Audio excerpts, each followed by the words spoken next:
Good morning, class 8th. So, students, we have completed our chapter number 2 in the previous class, and now from this class, we are starting our chapter number 3, Mineral and Power Resources. So, first of all, let me introduce with your book. This is your geography book, and in this chapter, we have completed chapter number 1 and 2. Now, we are starting chapter number 3. So, I will provide you the PDF of chapter number 3. Now let's start with our today's topic. So our first topic is the introductory part of this topic. So let me read this introductory part. Then after we'll continue our separate portion. So Kiri was visiting Sukant in his native place near Dhanbad. सो एक place है जिस जगह का नाम है धनबाद. कीरी सुकांत से मिलने जाती है. कीरी अमेज हो जाती है उस एरिया को देखकर. Keri was amaze to see that large areas were black. Sukant से पूछती है ये एरिया ब्लैक और डस्टी क्यों है. तो वो बोलते हैं, सुकांत बोलते हैं, बिकॉज यहाँ पर कोल माइंस हैं. क्या आप इन ट्रक्स को देख सकती हैं जो कि माइनिंग करके कोल को एक जगह से दूसरी जगह लेके जाते हैं. तो जब कीरी पूछती हैं सुकंद से कि मिनरल्स क्या होते हैं, तो सुकंद बोलते हैं, have you ever seen a baker baking biscuits? The flour, milk, sugar and sometimes eggs are mixed together. While eating the baked biscuit, can you see these ingredients separately? जब कोई भी बेकिंग की जाती है बिस्किट की, तो उसमें flower मिलाया जाता है, आटा मिलाया जाता है, कोई भी तरीके का आटा हम बोल सकते हैं, शुगर मिलाई जाती है, मिल्क. पर जब हम उसे कंबाइन करके बाइंड होने के बाद जब वो बन जाता है, जब आप खाते हैं तो आपको सेपरेट थिंग्स नहीं मिलती है ना, आप उन्हें नहीं देख पाते हो. तो अर्थ में भी ऐसे बहुत सारे सेवरल मिनरल्स हैं, मटेरियल्स हैं जिन्हें हम मिनरल्स बोलते हैं. These minerals are scattered throughout the earth's rocky crust. Earth की रॉकी क्रस्ट के अंदर वो एकदम बिखरे हुए तौर पर हमें मिलते हैं. Now we will define what do you mean by minerals. So naturally occurring substance that has a definite chemical composition is mineral. Chemical composition जो कि एक नेचुरली अकरिंग सब्सटेंस है, नेचर ने हमें प्रोवाइड करवाया है, जिसके पास एक स्पेशल केमिकल कॉम्पोजिशन होती है, उसे हम मिनरल बोलते हैं. Not evenly distributed over the space. अगर हम बोले कि हर तरीके से हर लैंड सरफेस पे एक ही तरीके का मिनरल है, ऐसा नहीं है. नॉट इवनली सेपरेटेड नहीं, कहीं पर है तो कहीं पर बिल्कुल भी नहीं है. इवनली सेपरेटेड नहीं है. Concentrated, they are concentrated in a particular area of or rock formation. Some minerals are found in areas where which are not easily accessible such as Arctic Ocean, bed of Antarctica. अभी ऊपर हमने बात की थी distribution इसका एक तरीके से अनइवन है. अंटार्कटिका के पास हम लोग जाके नहीं ले सकते हैं, फिर आर्कटिक ओशन के बेड्स में भी हम लोग तलाश नहीं कर सकते हैं इन मिनरल्स की, बिकॉज यहाँ पर रीचेबिलिटी हम लोगों की नहीं है, एक्सेसिबिलिटी नहीं है. So minerals are formed in different types of geological environment under varying condition.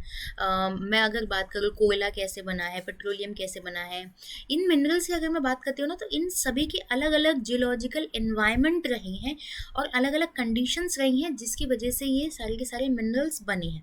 They are created by natural process without any human interference. ऐसा नहीं कि कोयला बनाने में मैंने अपना योगदान दिया या पेट्रोल बनाने में या अदर रिसोर्सेज बनाने में मेरा कोई इंटरफेरेंस है. ह्यूमन इंटरफेरेंस की कोई जगह नहीं है यहाँ पर. And they are created by natural process. Nature का इसमें बड़ा योगदान है. नाउ अब हम इन्हें आइडेंटिफाई कैसे करें. They can be identify on the basis of their physical property. कैसे आइडेंटिफाई करोगे उस मिनरल का कलर कैसा है, उसकी डेंसिटी कैसी है, वो कितना हार्ड है, उसकी chemical property such as solubility कैसी है. अभी हमने ऊपर पढ़ा था केमिकल कॉम्पोजिशन उसका डेफिनेट होना चाहिए, नेचुरल अकरेंस, नेचुरल सब्सटेंस है ये, तभी हम एक मिनरल की डेफिनेशन बोल सकते हैं. सो उसका कलर कैसा है, density, hardness and chemical property के अकॉर्डिंग हम लोग उसे क्लासीफाई करेंगे. So in the next paragraph we are describing the types of minerals. So there are over 3000 different minerals. अब 3000 के नाम गिनना तो बहुत ज़्यादा मुश्किल है. इन्हें क्लासीफाई कैसे किया गया है, that we will discuss in this class. So on the basis of composition कैसे बने हैं वो, mineral are classified mainly into metallic and non metallic. So first of all आपको ये याद रखना है किस बेसिस पे हम लोग इनका कॉम्पोजिशन कर रहे हैं. We are dividing them on the basis of their composition, कैसे वो बने हैं. तो फर्स्ट है मेटल, मेटालिक मिनरल और नॉन मेटालिक मिनरल. इसके अंदर आपके एग्जाम्पल नीचे शो किए गए. मेटालिक मिनरल को हम दो पार्ट्स में डिवाइड करते हैं, ferrous, non ferrous. Ferrous means जिसके अंदर आयरन और मैग्नीशियम एंड क्रोमाइट्स वगैरह वगैरह आ जाते हैं जिसमें आयरन की क्वांटिटी हमें देखने को मिल रही है, और यहाँ पर गोल्ड और सिल्वर नॉन फेरस में है। तो ज़्यादा से ज़्यादा आप लोग अभी ये याद रखिए, on the basis of their composition minerals are divided mainly into two parts, metallic जिसमें मेटल्स हैं एंड नॉन मेटालिक जिसमें आपको मेटल्स नहीं मिल रहे हैं, simple as that. Now metallic mineral contain metal, अभी बताया जिसके अंदर आपको मेटल देखने को मिलेंगे वो मेटालिक मिनरल है, और जिसके अंदर आपको मेटल देखने को नहीं मिलेंगे वो मेटालिक मिनरल नहीं है।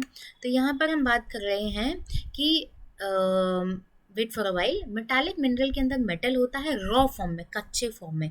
जैसे अगर हम बात करें जो आयरन होता है वो जिस फॉर्म में निकाला जाता है उस फॉर्म में उसे यूज़ नहीं कर सकते हो, कील नहीं निकलती है कोई। अगर हमें यूज़ में लेना हो, हमें एक आयरन रॉड है तो ऐसा कैसा ऐसी आयरन रॉड नहीं मिलती, वो कच्चे पदार्थ के तौर पे हमें मिलती है। जैसे मार्केट में वेजिटेबल्स लेने जाते हैं तो वो भी रॉ होती है, हम उसे वॉश करते हैं, क्लीन करते हैं, देन आफ्टर हम उसे कट करते हैं, फिर उसके बाद हम उसे बनाते हैं, पकाते हैं, तब आपके सामने वो जो वेजिटेबल है वो पकी पकाई आती है। जब हम आयरन को यूज़ कर रहे हैं तो वो आयरन हमारे सामने रॉ मटेरियल के तौर पे हमें मिलता है, कच्चे पदार्थ के तौर पे मिलता है। Hard substances that conduct heat and electricity and have a characteristic lustre और shine is known as the metallic mineral. जिसके अंदर मिनरल हो वो रॉ मटेरियल के तौर पर हमारे सामने हो, वो हार्ड हो, जो कि the conductor of good conductor of heat and electricity and have a characteristics of lustre और शाइन। ये सारी डेफिनेशन या फिर ये सारे कैरेक्टरिस्टिक्स हैं आपके मेटालिक मिनरल के। Now remember we have divided some of the examples of these minerals are iron ore, remember iron ore raw material, iron ore, bauxite, magnesium ore are examples of metallic mineral. Now remember the metallic mineral is mainly divided into two parts, ferrous and non-ferrous. Now this mineral, metallic mineral, is mainly divided into ferrous minerals and non-ferrous mineral. What do you mean by ferrous mineral? Ferrous mineral like iron ore, magnesium, chromites and contain iron. इन सभी में iron की containment होती है. Non-ferrous doesn't contain iron. Explanation is here that non-ferrous, वैसे तो iron metallic mineral contain raw in form, कच्चे तौर पे ये मिलता है, ये एक बेसिक इसकी डेफिनेशन है, कच्चे तौर पे मिल रहा है। जैसे आयरन कच्चे तौर पे मिल रहा है, आपको गोल्ड भी कच्चे तौर पे मिलता है, सिल्वर भी, ये सारी। बट अगर हम जब डिवाइड कर देते हैं मेटालिक को, then it is mainly divided into ferrous and non ferrous, and ferrous means the content of iron is presented in ferrous mineral and the content of iron is not present in non ferrous. The example of non ferrous is gold, silver, copper और lead etcetera. So now we will move forward to non-metallic mineral. This type, metallic mineral, ferrous, iron content, non-ferrous, non-iron content. Now we will move forward to non-metallic minerals. What do you mean by that? Non-metallic mineral do not contain metals. इसमें metal ही नहीं होता है, जैसे limestone, mica, gypsum, such minerals.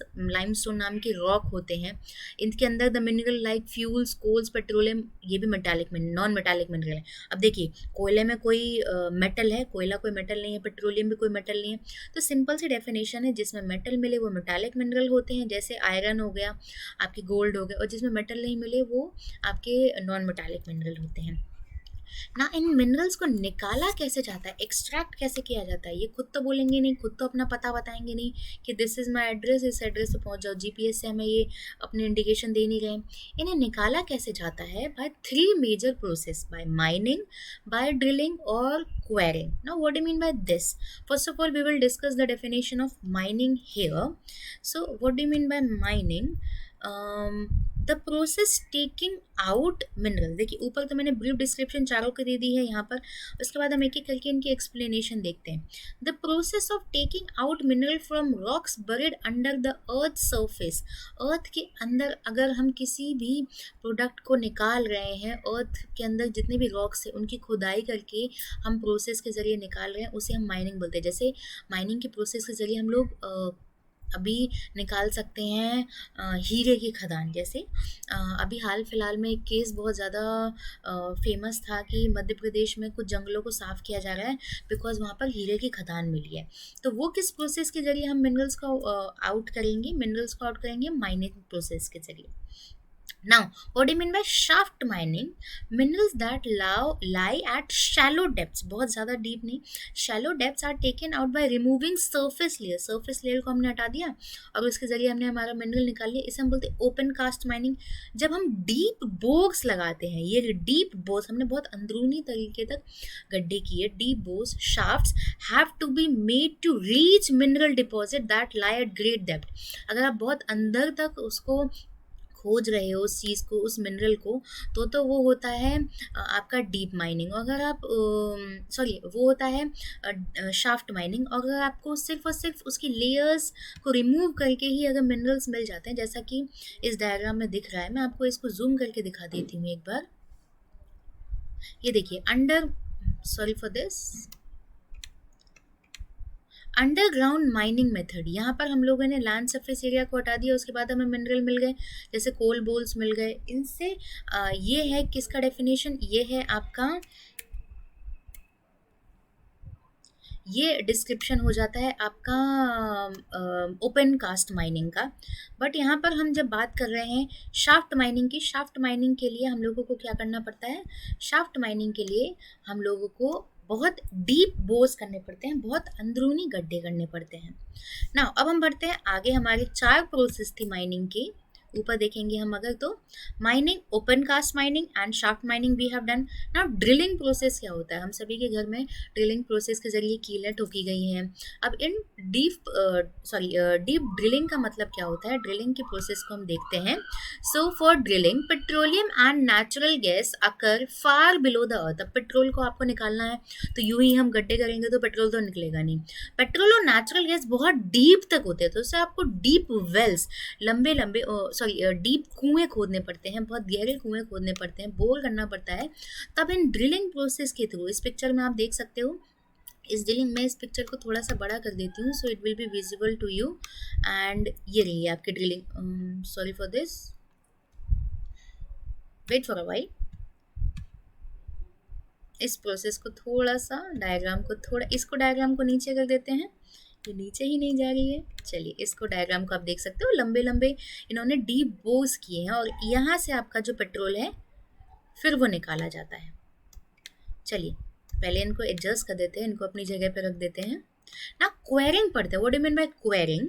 Minerals that lie near the surface are simply dug out. मतलब बहुत surface के आसपास होते हैं और इजीली आप उन्हें डग आउट कर सकते हो, बहुत ज़्यादा मेहनत नहीं करनी पड़ती है. उन्हें हम बोलते हैं, उस प्रोसेस को हम क्वेरिंग बोलते हैं. So by this topic we have done how the minerals are extracted. There are 3 types by mining. The open shaft mining, sorry open cast mining surface पे होते हैं, शाफ्ट माइनिंग जब डीप में होते हैं, ड्रिलिंग प्रोसेस के जरिए and quarrying process के जरिए. So I hope you all have understood all these topics very well. Now what you have to do, what is the homework?